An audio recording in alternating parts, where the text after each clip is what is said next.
Hello my dear friend, welcome back to my YouTube channel. Guys, आज हम यहाँ पर क्लास 12th का एमपी बोर्ड की तरफ से जो पेपर हुआ था, ये क्लास 12 का सेट बी है, जिन बच्चों के पास भी आया था। तो आप लोग यहाँ पर बहुत ध्यान से देखिए, पूरे सॉल्यूशन इसको मैं करवा रहा हूँ। सबसे पहले आप लोग देखिएगा, ऑब्जेक्टिव नंबर आपके पास फर्स्ट है बच्चों, और इसका अपन देखते हैं आंसर क्या आएगा। ये आपको दिया है, let there be a relation given by. आपको एक रिलेशन दिया है बच्चों, और ये दिया है आपको ए और बी के बीच में जो रिलेशन दिया है। तो ए की वैल्यू है b-2, और जो b है वो ग्रेटर देन 6 है। तो बच्चों जो b की वैल्यू है वो ग्रेटर देन क्या है, 6 है। इसका मतलब आपके पास जो b है वो 7 होगा या 8 होगा। तो देखिए यहाँ पर पहले जो आपको दिया है वो a है। तो देखिए हमारे पास यहाँ पर b की वैल्यू या तो 7 होना चाहिए या 8 होना चाहिए बच्चों। तो हम देखिए यहाँ पर देखते हैं, ये वाला ऑप्शन तो होगा नहीं, क्योंकि b की वैल्यू क्या है, 4 है। यहाँ पर देखो b की वैल्यू क्या है, 8 है। ये ऑप्शन हो सकता है, यहाँ पर आपको रख के देखना पड़ेगा। a = b-2। तो देखिए मैं b की जगह पर 7 रख रहा हूँ, तो मेरे पास यहाँ पर a की वैल्यू 5 आएगी, लेकिन यहाँ पर a की वैल्यू 5 नहीं है। समझ गए बच्चों? अगर मैं यहाँ पर a दोबारा से मैं वैल्यू पुट कर रहा हूँ बच्चों, यहाँ पर b की जगह पर मैं रख रहा हूँ, कितना रखा है इन्होंने, 8 रखा है। तो 8 - 2 रखते हो तो आपके बताओ कितना आएगा, 6 आएगा। तो आप याद रखें, यदि b की वैल्यू आप 8 रखते हैं तो आपके पास कितना आएगा, 6 आएगा। यानी ऑप्शन नंबर सी इसका बिल्कुल करेक्ट ऑप्शन है बच्चों। अगला क्वेश्चन देखिएगा, वेरी वेरी मोस्ट इंपोर्टेंट है। सेट दिया है आपको 1 2 3, और फिर आपको दिया है number of equivalence relations having element 1 और 2। ऐसे कितने नंबर ऑफ रिलेशन होंगे जिसके अंदर 1 और 2 होगा। तो बच्चों यहाँ पर बहुत ध्यान से देखिएगा, इक्विवेलेंस रिलेशन जिसके अंदर बच्चों रिफ्लेक्सिव भी हो गया, सुनना ध्यान से, रिफ्लेक्सिव हो गया, सिमेट्रिक हो गया, ठीक है ना, और यहाँ पर हो जाता है बच्चों ट्रांजिटिव। अब आप सभी को यहाँ पर पता होगा बच्चों कि रिफ्लेक्सिव के अंदर केवल सेम वाली कंडीशन होती है, यानी 1 1 और 2 2 होगा, और यहाँ पर 3 और 3 होगा, क्योंकि क्या है, इक्विवेलेंस रिलेशन है, तीनों आएंगे। अच्छा, इसके अंदर हैविंग एलिमेंट 1 2 है, तो बच्चों देखो सिमेट्री की कंडीशन होती है 1 2, और इसके अंदर 2 1, यानी 1 2 और 2 1 इसके अंदर भी कंटेन होगा, और ये 1 2 और अगर 2 1 है, इसका मतलब उसके अंदर 1 1 भी होगा, क्योंकि ये इक्विवेलेंस रिलेशन है। तो 1/2 कितने रिलेशन में कंटेन है पूछ रहा है, the number of equivalence relation having element 1 2, जिसके पास 1 और 2 होगा। तो बेटा वो केवल आपके पास 2 हैं, नंबर ऑफ रिलेशन सिमेट्रिक में होगा, ट्रांजिटिव में। तो आपके पास आंसर कितना आएगा, इसका आंसर आएगा option number B is the correct answer. Okay guys, चलिए अगला क्वेश्चन आपके पास बच्चों यहाँ पर ये रहा आपकी स्क्रीन पर। नेक्स्ट क्वेश्चन है आपके पास ऑब्जेक्टिव नंबर 3। तो बच्चों देखिए थर्ड वाला जो आपके पास है, यहाँ पर आप लोग देखिएगा बहुत ध्यान से, इसे वेरी वेरी खूबसूरत क्वेश्चन है। sin π/3 दिया है बच्चों, फिर आपको दिया है sin इनवर्स माइनस का 1/2। तो बच्चों देखो यहाँ पर एक प्रॉपर्टी अप्लाई हो रही है, जो sin इनवर्स माइनस थीटा है, यहाँ पर ये प्रॉपर्टी अप्लाई होती है बच्चों, sin inverse minus theta minus sin inverse theta होता है। जो माइनस होता है ना बच्चों, वो आगे आ जाता है। तो देखिएगा sin π/3 है ना, और minus minus plus sin inverse 1/2 हो गया। अब आपको ये देखना है, जो 1/2 है वो हमारे पास sin की फॉर्म में कितने डिग्री की वैल्यू है। तो बेटा sin इनवर्स, इसको हम लिख देंगे sin π/, बेटा ये 30 डिग्री की वैल्यू, इसलिए यहाँ पर π/6 आएगा।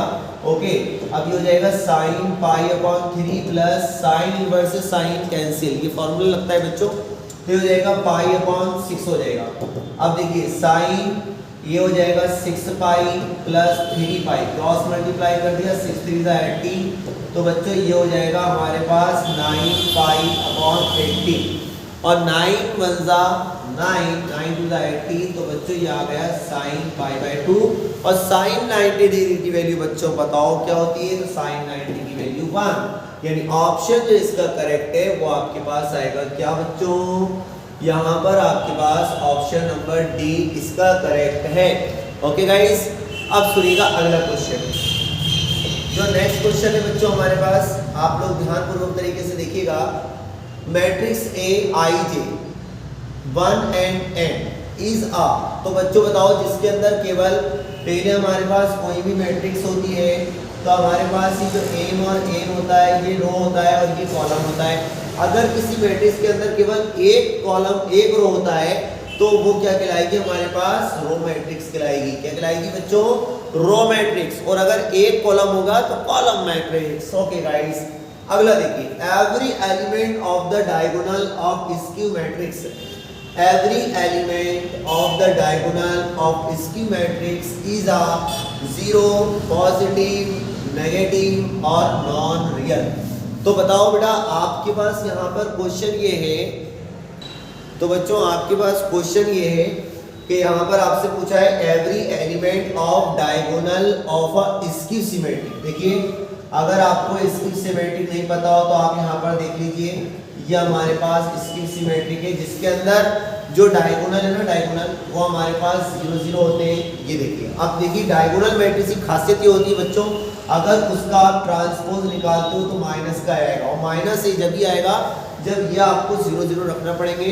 तो देखिए मैं इसका ट्रांसपोज निकाल रहा हूँ बेटा, जब ट्रांसपोज निकालते हैं जितने भी रो वाले उसको कॉलम में कन्वर्ट कर देते हैं, ये रो और ये कॉलम, समझ गए। अब यहाँ पर आपके पास माइनस आपको कॉमन लेना पड़ेगा, जब माइनस कॉमन लोगे तो ये जो माइनस दिखाई दे रहा है ना, ये प्लस का हो जाएगा, और जो प्लस है ना बच्चों वो माइनस का हो जाएगा। तो अब बन गया बिल्कुल ये सेम, यानी ए ट्रांसपोज क्या आ गया, माइनस ए। तो बेटा स्क्यू सिमेट्रिक जो होती है, तो यहाँ पर element of diagonal of a skew symmetric, तो स्क्यू सिमेट्रिक के जो डायगोनल है वो हमारे पास क्या होते हैं बच्चों, 0 0 होते हैं। चलिए अगला क्वेश्चन यहाँ पर देखिएगा बच्चों, क्वेश्चन नंबर अपने पास यहाँ पर है 4th, f of x is equal to cos inverse sin x, then the value of f dash x। तो बच्चों आपको यहाँ पर f of x is equal to cos inverse sin x दिया है। वाह वाह, क्या क्वेश्चन पूछा है बच्चों। तो देखिए सबसे पहले एनसीईआरटी का क्वेश्चन है बच्चों, जो हमारे पास साइन है ना उसको हम cos इनवर्स में लेके आएंगे, सॉरी cos में लेकर आएंगे, तो इसको बोल सकते हैं cos π/2 x। अरे भैया cos 90 minus theta sine theta होता है, तो ये cos इनवर्स से cos कैंसिल, π/2 माइनस x हो जाएगा, ये आ गया f of x। अब बाबू इसका कर दो डिफरेंशिएशन, तो इसका डिफरेंशिएशन करोगे तो इसका हो जाएगा 0 और x का डिफरेंशिएशन y होता है, तो यहाँ पर आ जाएगा option number B is the correct answer. बच्चों देखिए अगला जो हमारे पास क्वेश्चन है वो है इसके फिलअप, वेरी वेरी खूबसूरत और वेरी वेरी आईएमपी।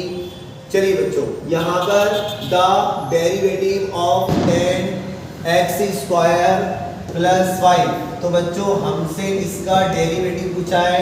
याद रखियो बच्चों, डेरिवेटिव पूछे या डिफरेंशियल कोएफिशिएंट पूछे या डिफरेंशिएशन पूछे या डेरिवेटिव, तो आपको डिफरेंशिएशन करना है।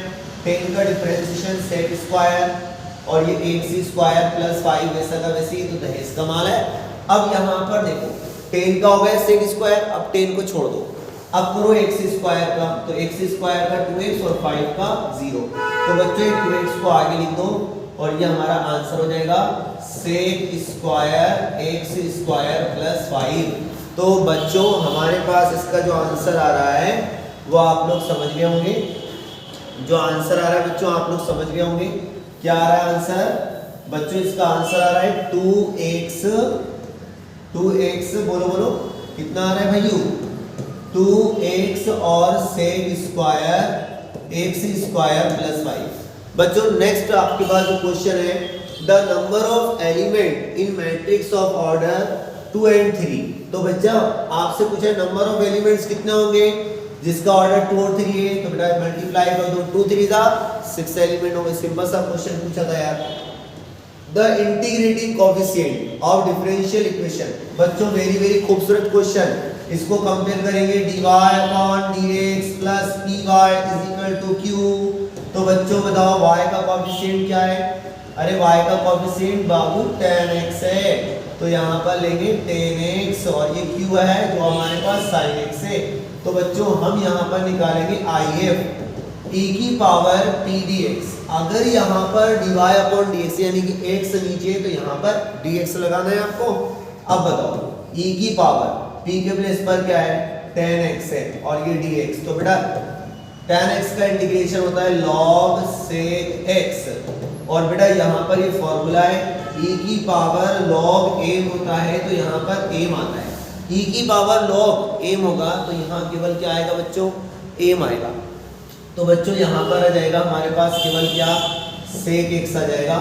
तो इसका जो आंसर होगा बच्चों वो हमारे पास क्या होगा बच्चों बताओ, इसका आंसर आएगा sec x। ओके ना बच्चों, याद रखिएगा आप लोग, यहाँ पर आंसर आएगा इसका sec x। अगला क्वेश्चन देखिए बच्चों, यहाँ पर if a vector and b vector are perpendicular, है ना, अगर a वेक्टर और b वेक्टर परपेंडिकुलर है तो बच्चों यहाँ पर आंसर क्या आता है, 0। गाइस याद रखो a डॉट b, यदि a वेक्टर और b वेक्टर परपेंडिकुलर है तो आंसर 0 आना है। चलिए number of rows in row matrix, क्या बात है, 1 होते। नंबर ऑफ रो, अरे बाबू देखो ये हमारे पास रो मैट्रिक्स है, ये हमारे पास रो मैट्रिक्स है, इसके अंदर रो कितने 1 और कॉलम कितने 3, तो नंबर ऑफ रो कितने होते हैं, 1 होता है रो मैट्रिक्स के अंदर। अगला question, then minor of element 6 in determinants. तो बच्चों आपको यहाँ पर इस डिटर्मिनेंट में माइनर निकालना है 6 का। बच्चों ये होता है हमारे पास, देखो इसको बोलते हैं हम A11 A12 A13, ये A21 A22 A23। तो बेटा A23 का माइनर निकालोगे, कैसे निकालते, माइनर 23, ठीक है ना, 6 का माइनर निकालना है आपको। तो second row third column, second row third column. अब यहाँ पर बताओ क्या बचा, 1 2 और 7 और 8, ठीक है ना, 8 1 जा 8 और 7 2 जा 14। तो बच्चों यहाँ पर आ रहा है माइनस का 6, तो इसका आंसर क्या आएगा बेटा, माइनस का 6 आएगा। देख लो फिर से, सेकंड रो और थर्ड कॉलम को छुपाना है, सेकंड रो थर्ड कॉलम, 8 1 जा 8 और 7 2 जा 14, ठीक है ना, तो आपका आंसर हो जाएगा माइनस का 6। चलिए गाइस अगले क्वेश्चन पे चलते हैं हम, वो है आपके पास क्वेश्चन नंबर 3। अरे वाह क्या क्वेश्चन है बच्चों, ध्यान से देखिएगा। यहाँ पर आपसे क्वेश्चन में क्या कहा है, शायद आपको दिखाई दे रहा हो बच्चों, ठीक है ना, ओहो, तो देखिएगा यहाँ पर जो आपके पास है वो है बच्चों ट्रू फॉल्स, ठीक है। अब ट्रू फॉल्स आपको यहाँ पर दिखाई दे रहे होंगे बच्चों। जो हमारे पास ट्रू फॉल्स है ना, उसके अंदर फर्स्ट वाला जो है वो आपसे बताइए क्या कहा है। फर्स्ट वाला देखिए, इफ सच दैट x और y, ठीक है ना, ये हमारे पास क्या है, is and onto function if and only if the range f is equal to y। तो बेटा देखो, जब ऑन टू फंक्शन होता है तो f of x is equal to क्या होता है, y होता है, f of x is equal to y होता है। और जब 1 1 फंक्शन होता है तो याद रखिए f of x is equal to f of y और x is equal to y होता है। ये याद रखना, ये आपकी 1 1 की कंडीशन है और ये आपकी ऑन टू की कंडीशन है कि f of x is equal to y आना चाहिए, तो वो हमारे पास ऑन टू कहलाता है। अगला क्वेश्चन हमारे पास है a वेक्टर के b vector then a b vector are linear. तो बेटा देखो, अगर हमारे पास a vector is equal to यहाँ पर 2b वेक्टर हो या 3b वेक्टर हो तो हमारे पास a और b वेक्टर क्या होते हैं, लीनियर होते हैं। ये भी ट्रू है और ये भी आपका ट्रू है। चलिए अगला क्वेश्चन हमारे पास क्या है, चलिए बहुत ध्यान से देखिएगा, ये हमारे पास ट्रू है और ये भी ट्रू है। अगला, every differentiable function is a continuous. तो बच्चे बिल्कुल ट्रू है, every differentiable function is continuous. जो भी डिफरेंशिएबल है वो कंटीन्यूअस होता है, but every continuous function is not differentiable. सभी कंटीन्यूअस फंक्शन डिफरेंशिएबल नहीं होते। अगला question, x square plus y square dx और x square plus xy dy is a homogeneous equation. तो बच्चों देखो, मैं आपको बता दूं, आप यहाँ पर होमोजेनियस इक्वेशन का चेक करने के लिए देखो, ये एक पार्ट है, ये एक पार्ट है, दोनों के बीच प्लस है, एक ये है और एक ये है, इसकी पावर भी 2 है, इसकी पावर भी 2 है, इसकी पावर भी 2 है, और 1 और 1 इन दोनों की पावर भी क्या है, 2 है। इसकी पावर और इसकी पावर जोड़ोगे तो पावर 2 आएगी, इसकी पावर भी 2 है, तो ये होमोजेनियस इक्वेशन है, पावर सेम होना चाहिए। अगला, the number of column in a column matrix is 2। बिल्कुल गलत है बच्चों, ये बिल्कुल सही है और ये गलत है। कॉलम मैट्रिक्स के अंदर एक क्या होता है हमारे पास, एक कॉलम होता है, इन्होंने 2 बताया। The associative of rules follow the for additive of 2 vectors.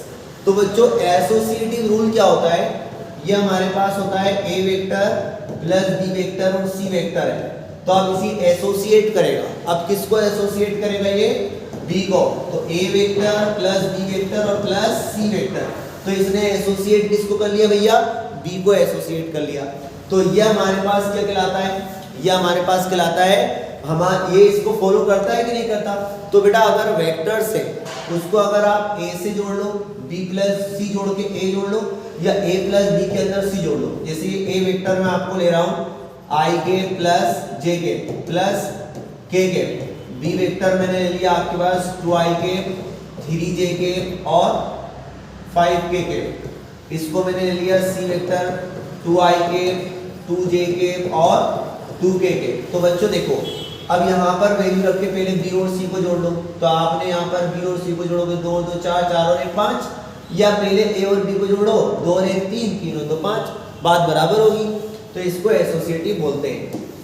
अगला देखिएगा बच्चों, यहाँ पर रब ने बना दी जोड़ी, आहा क्या बात है। तो सुनिए फर्स्ट हमारे पास जो क्वेश्चन है बच्चों, यहाँ पर आपको दिया है सबसे पहले dx अपॉन, बच्चों वेरी मोस्ट टाइम की जितने फॉर्मूले आप बिल्कुल कर लीजिएगा उन्हें, इसके बिना काम नहीं चलता। एक्स स्क्वायर माइनस स्क्वायर, ये लॉग वाला आता है बच्चों, यहाँ पर देख लो लॉग वाला कौन सा है, तो इसका आंसर होगा बच्चों x square minus a square, ठीक है ना, ये आपका फर्स्ट वाला इसका आंसर है बच्चों। ये हमारे पास dx upon under root x square minus a square हो, या x square plus x square में आता है log x plus under root x square minus a square. Clear, आगे देखिए यहाँ पर सेकंड वाला है ए स्क्वायर माइनस, जब भी ए स्क्वायर पहले होता है तो यह आएगा आपके पास क्या, साइन इनवर्स एक्स अपॉन ए। अगला आपके पास है tan x, तो बेटा इसका आंसर आता है क्या, log sec x, ये आपका थर्ड वाला है बच्चों। फोर्थ वाले में x square minus a square, तो बच्चों ये होता है 1/2a log x माइनस ए अपॉन एक्स प्लस ए। नेक्स्ट आपके पास है बच्चों एक्स स्क्वायर प्लस ए स्क्वायर, तो यहाँ पर ये चमक ही रहा है आपके पास, ठीक है ना, यहाँ पर आएगा 1/2, ये पूरे पर आता है रूट है ना, तो इसका ऑप्शन नंबर ये वाला होगा, ठीक है, एफ वाला। 6 वाले में ए स्क्वायर माइनस एक्स स्क्वायर, तो ये आपके पास 6 वाला है बच्चों। और लास्ट वाला जो बचा है तो ये है आपके पास बच्चों 6 वाला। ओके, तो गाइस ये आपके पास सभी कंप्लीट हो गए हैं। ये 7 है बच्चों, गलती लिखा गया है, यहाँ पर आएगा आपके पास 7। आगे देखिए बच्चों, यहाँ पर आपके पास है क्या, 5th वाला, जिसके अंदर आपको 1 वर्ड दिए गए बच्चों, और वेरी खूबसूरत यहाँ पर आपको 1 वर्ड दिए गए हैं जो आप बहुत ध्यान से देखिएगा। सबसे पहले इसकी वैल्यू लिखना है बच्चों, इसका क्रॉस मल्टीप्लाई कर दो, ये आपके पास हो जाएगा कोसेक 30 डिग्री और टेन 45 डिग्री बच्चों, फिर हो जाएगा माइनस आता है, इसका मल्टीप्लाई इसमें होगा cos 0 और फिर हो जाएगा cot 45। तो बच्चों देखो इसके अंदर आपको पता है कोसेक 30 की वैल्यू हमारे पास क्या होती है, 2 होती है, टेन 45 डिग्री की वैल्यू 1 होती है, आप लोग देख लीजिएगा, cos 0 की वैल्यू 1 होती है, cot 45 की 1 होती है, 2 × 2 -1, तो इसका आंसर बच्चों क्या आएगा, इसका आंसर आपके पास आएगा बच्चों 1, ठीक है ना बच्चों, इसका आंसर आएगा 1। अब अगला है what is the area, rate of change of area of circle. बेटा एरिया ऑफ सर्कल बताओ क्या होता है, pi r square with respect to r, radius के रिस्पेक्ट में इसका डिफरेंशिएशन करना है, dA/dr निकालो बेटा, इसका डिफरेंशिएशन हो जाएगा 2 पाई आर, और r इज इक्वल टू आपको बताओ कितना दिया है बेटा, ये दिया है आपको 2 पाई × 3, तो ये जाएगा 3 × 6 पाई सेंटीमीटर स्क्वायर पर सेंटीमीटर।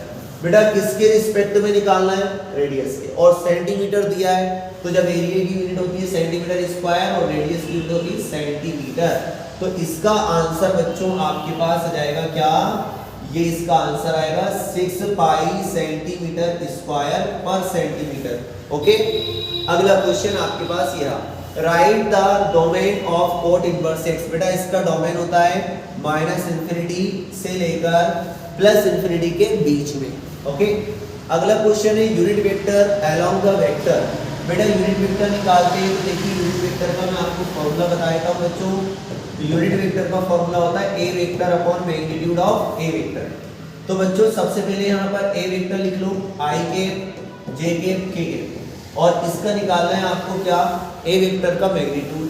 बेटा मैग्नीट्यूड निकालोगे 1 का स्क्वायर, ये 1 है, ये 1 है, ये 1 है, तो यहाँ पर आ जाएगा आपके पास आई कैप, जे कैप और के कैप डिवाइडेड बाय √3। तो बच्चों ये इसका आंसर है। अगला जो आपके पास क्वेश्चन है, इसका आंसर याद रखिए बच्चों, आई कैप, जे कैप और के कैप डिवाइडेड बाय √3। अगला क्वेश्चन है आपके पास, write the direction cosine of the line passing through the point. बेटा आपको यहाँ पर इस लाइन के डायरेक्शन कोसाइन निकालना है। तो यहाँ पर देख लीजिएगा, डायरेक्शन कोसाइन निकालने से पहले हमें डायरेक्शन रेशोज निकालना पड़ेंगे, और डायरेक्शन रेशोज निकालने का formula x2 - x1 b = y2 - y1 c = यहाँ पर आ जाएगा आपके पास z2 - z1। तो बच्चों बताओ हमारे पास यहाँ पर a की वैल्यू क्या आ जाएगी, बताओ, x2 - x1, ये x2 है, 2 - 1 तो a की वैल्यू क्या आ गई 1, b की वैल्यू निकालो y2, तो 3 - 2 कर दो तो b की वैल्यू क्या आ जाएगी 1, c की वैल्यू निकालो 4 - 3 तो ये आ जाएगा आपके पास क्या 1। अब डायरेक्शन कोसाइन, तो बेटा इसके नीचे आता है फॉर्मूला √a² + b² + c²।